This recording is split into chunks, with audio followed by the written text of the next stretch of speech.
प्यारे मित्रों, आराध्य जीवन सत्संग में आपका हृदय से स्वागत है। मित्रों, विचारवानों का एक बहुत सुंदर प्रश्न है कि आत्मा शरीर में किस स्थान में है। इसके लिए सद्गुरुदेव ने कहा है, लोग भरम न भूलो भाई, खलिक खलक खलक में खालिक, सब घट रहे हो समाई।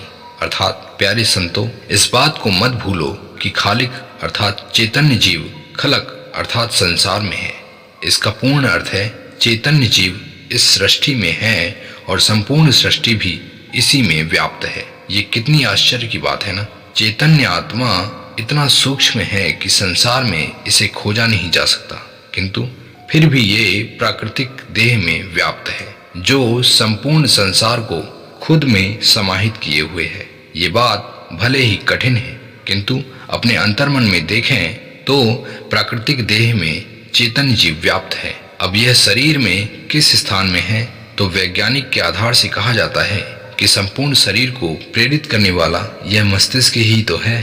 तो कहा जाता है कि आत्मा मस्तिष्क में ही है, किंतु चैतन्य जीव इस देह में व्याप्त होते हुए भी भिन्न है।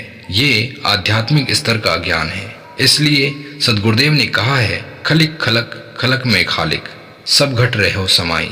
इस सांसारिक शरीर में प्राण है और प्राण में भी श्वास है और श्वास में यह चैतन्य जीव है। अब आप ही सोचिए, श्वास तो पूर्ण रूप से खाली है, तो ये चैतन्य इसमें कहाँ होगा। तो प्यारे मित्रों, चैतन्य जीव भौतिक शरीर से पूर्ण रूप से भिन्न है। इसी को सद्गुरुदेव दुनिया का सबसे बड़ा चमत्कार कहते हैं कि इससे बड़ा आश्चर्य क्या होगा। और इसलिए सद्गुरुदेव हमेशा कहते हैं कि श्वास श्वास पर नाम ले, व्यथा सांस मति खोए, ना जाने इस श्वास का आवन होए न होए। प्यारे मित्रों, सबका विचार अलग अलग है, तो क्या कोई कैसा भी विचार करेगा वो सही होगा? नहीं, सत्य तो सत्य ही रहेगा। इसलिए कोई बहस नहीं किया जा सकता। सद्गुरुदेव ने जो कहा है वो तो शायद ही कोई जान पाएगा। इसलिए सद्गुरुदेव ने ऐसे ज्ञानियों को बिरला कहा है। प्यारे मित्रों, आत्मा हमारे शरीर में है, ये हम सुनते आ रहे हैं, किंतु शरीर में भी श्वास में है। यह हर समय श्वास नली में है। ये आध्यात्मिक स्तर पर खोज की गई है।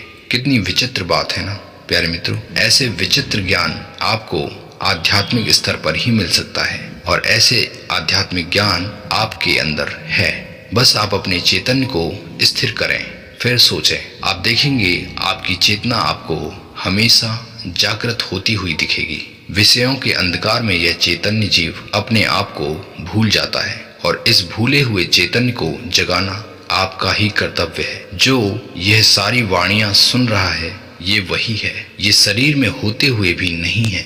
ये कितनी विचित्र बात है। प्यारे मित्रों, आज की ये सुंदर प्रेरणा आपको कैसी लगी? अगर अच्छी लगी हो तो अपने मित्रों को शेयर जरूर करें। अपना प्रेम इस सत्संग में यूं ही बनाए रखिए। मिलते हैं अगले प्रश्न के साथ, तब तक के लिए हमें आज्ञा दें। प्रेम भरा नमस्कार, धन्यवाद, जय हिंद, वंदे मातरम।